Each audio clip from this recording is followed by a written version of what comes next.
Hello नमस्कार। आपके अपने channel Ambe home science classes में आप सभी का स्वागत है। तो आज मैं कंकाल तंत्र टॉपिक से अति लघु उत्तरी प्रश्न बहुत ही महत्वपूर्ण लेके आई हूँ। तो आइए देखते हैं आज का हमारा पहला अति लघु उत्तरी प्रश्न क्या है। तो ये जो प्रश्न है वो मैं कई किताबों से छांट के लेके आई हूँ, जो आप लोगों के परीक्षाओं के लिए बहुत ही महत्वपूर्ण है और आपकी जानकारी के लिए भी बहुत ज़्यादा महत्वपूर्ण है। और जो भी टीजीटी पीजीटी एलटी ग्रेड की तैयारी कर रही हैं या फिर जो भी बच्चियां बायो ग्रुप की हैं यानी साइंस से पढ़ रही हैं, उनके लिए भी ये टॉपिक बहुत ही महत्वपूर्ण है, क्योंकि उनके भी यानी कक्षा 11 जो बायो ग्रुप का है बैच, उसमें भी कंकाल तंत्र से संबंधित प्रश्न हैं। तो आज का हमारा पहला प्रश्न जो है, मानव के अंतः कंकाल तंत्र को कितने भागों में बांटा गया है? इसके नाम लिखिए। तो मानव के अंतः कंकाल को दो भागों में बांटा गया है।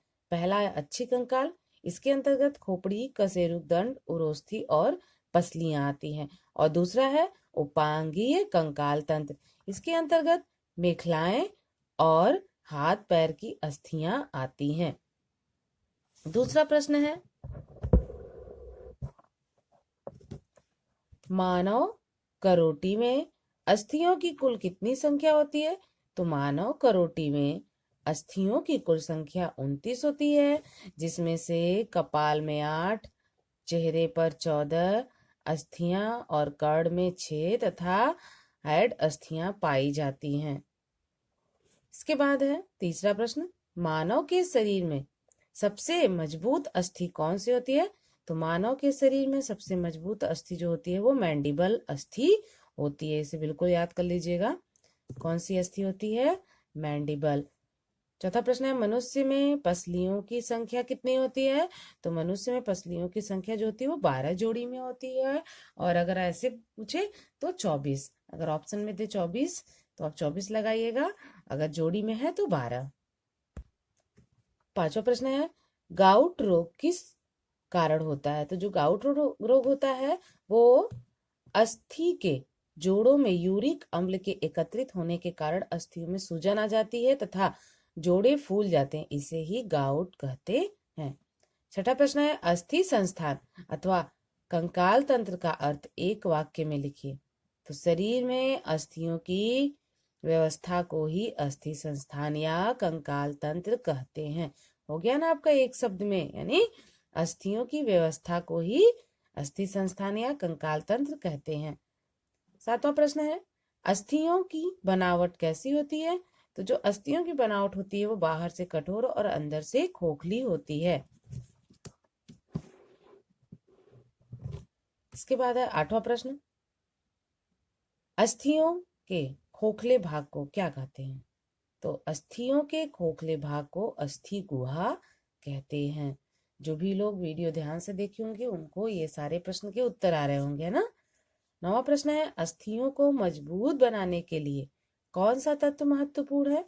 तो अस्थियों को मजबूत बनाने के लिए कैल्शियम तत्व महत्वपूर्ण है। और 10वां आखिरी प्रश्न है, अस्थि संधि के प्रकार लिखिए। तो अस्थि संधि जो है पूर्ण संधि, अपूर्ण संधि और अचल संधि होते हैं। तो ये हैं कुछ अस्थियों की जो संख्या, कौन सी अस्थि कहाँ और कितनी पाई जाती है, तो उन्हें भी आप लोग एक नज़र में देख लीजिए। कभी कभी इससे भी प्रश्न आ जाते हैं। तो आपका जो है पहला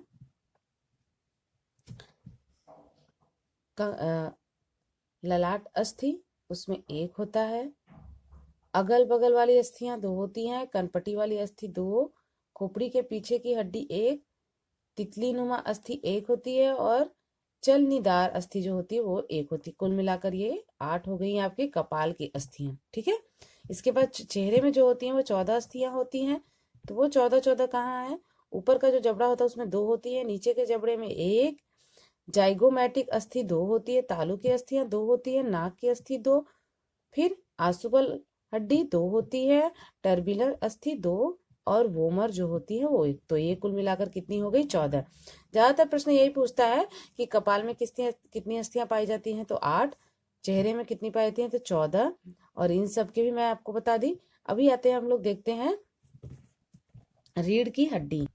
रीढ़ की हड्डी में देखिए, ग्रीवा प्रदेश की कशेरुकाएं जो होती हैं उनकी संख्या 7 होती है, वक्ष प्रदेश की कशेरुकाओं की संख्या 12, कमर वाली कशेरुका की संख्या 5, त्रिक प्रदेश की कशेरुका की संख्या 5 और पूंछ वाली कशेरुकाओं की संख्या 4 होती है। कुल मिलाकर कितनी हो गई? 33। अगर रीढ़ की हड्डी की पूछे तो 33। वक्ष प्रदेश की हड्डी जो होती है उसमें छाती की हड्डी जो होती है 1 होती है, पसलियां जो होती हैं वो 12 जोड़ी में होती हैं। फिर इसमें है असली पसलियां 7 जोड़ी होती है और नकली पसलियां जो होती हैं वो कितनी होती हैं? 5 होती हैं। तो ये जो होते हैं थोरैसिक कशेरुका 12 होती है। इसके बाद है असंख्य मेखला और ऊपरी शाखा की हड्डी, जिसमें हसली में 1, पखुरा में 1, ह्यूमरस में 1, रेडियस में 1, अल्ना में भी 1 और कार्पल्स में 8 होती हैं। मेटा कार्पल्स में 5, अंगुली की जो हड्डियां होती हैं वो 14 और ये कुल मिलाकर कितनी हो गई? 32। तो इस तरह से दोनों हाथों का अगर हम मिलाते हैं तो 32 दूना 64 हो गई। फिर इसके बाद है आपका श्रोणी मेखला, जिसमें से कूल्हे की हस्ती 2 होती है और सैक्रम की 1, कोसिक्स की 4, तो कुल मिलाकर 4 हो गई। ये थे आपके कुछ महत्वपूर्ण हड्डियों की संख्या। अब मैं आप लोगों के लिए बहुविकल्पी प्रश्न आप लोग का करवाने जा रही हूँ। तो देखिए, मानव के मस्तिष्क कोश में कितनी अस्थियां पाई जाती हैं? मैं आप लोग को बताई थी ना, मानव के मस्तिष्क में कुल कितनी अस्थियां पाई जाती हैं? तो 10, 8, 22 या 14 कितनी अस्थियां पाई जाती हैं? याद करिए आप सभी लोग, कितनी पाई जाती है मानव के मस्तिष्क में यानी कपाल में? 8 अस्थियां पाई जाती हैं। इसके बाद छठा है, मस्तिष्क कोश की अस्थियां परस्पर किस प्रकार की संधि से जुड़ती हैं? तो मस्तिष्क की जो अस्थियां होती हैं वो चल संधि से, अपूर्ण संधि से, अचल संधि से या कब्जा संधि से। तो किस संधि से जुड़ती है? अचल संधि से। और इसके पहले का जो जैसे एक दो प्रश्न है वो है मानव के शरीर में कुल कितनी अस्थियां पाई जाती, तो आप लोग को तो आता ही है 206, इसलिए इसको मैं नहीं करवाई। और हड्डी का जो कड़ापन होता है वो किस तत्व के कारण होता है? तो वो किसके तत्व के कारण होता है? कैल्शियम के कारण। तो कुछ ऐसे ही प्रश्न थे जो आप लोग को आते हैं, इसलिए मैं उसको नहीं कर रही हूँ, इन्हें आप लोग देखिए। तो नेक्स्ट क्वेश्चन है, छोटे बच्चों के शरीर में रीढ़ की हड्डी की कुल कितनी कशेरुकाएं होती हैं? तो छोटे बच्चों में जो होती हैं वो कितनी होती हैं? 26, 33, 30, 31 कितनी होती हैं? 33 होती हैं। एक वयस्क व्यक्ति के रीढ़ की हड्डी की कुल कितनी कशेरुकाएं होती हैं? 33, 26, 30 या 28? देखिए, जो शिशु होते हैं उनमें कशेरुकाओं की संख्या जो होती है रीढ़ की हड्डी की वो ज्यादा होती है, लेकिन जो वयस्क होते हैं उनमें कम होती है, क्योंकि बाद में उनका जो 5 होता है वो 1 बन जाता है। तो आप उससे ही जान लीजिए कितनी होती है? 26। कितनी होती है? 26। कुछ कुछ अस्थियां जो होती है उनकी कम हो जाती है, यानी आपस में जाकर जुड़ जाती हैं। इसके बाद नेक्स्ट क्वेश्चन है, व्यक्ति के शरीर में कुल कितनी पसलियां होती हैं? तो आप बताइए कितनी होती हैं? हमने कितना जाना था? 12 जोड़ी। तो 12 जोड़ी से क्या हो गया? 24। कितने हो गए? 24। इसके बाद नेक्स्ट क्वेश्चन है, कोहनी का जोड़ कौन सा जोड़ कहलाता है? तो कोहनी का जो जोड़ होता है वो कंदुक खलिका संधि कहलाता है, कब्जा संधि, सैंडल संधि और खूटी संधि। तो कौन सी संधि कहलाती है? कोहनी जो है वो कब्जा संधि कहलाती है।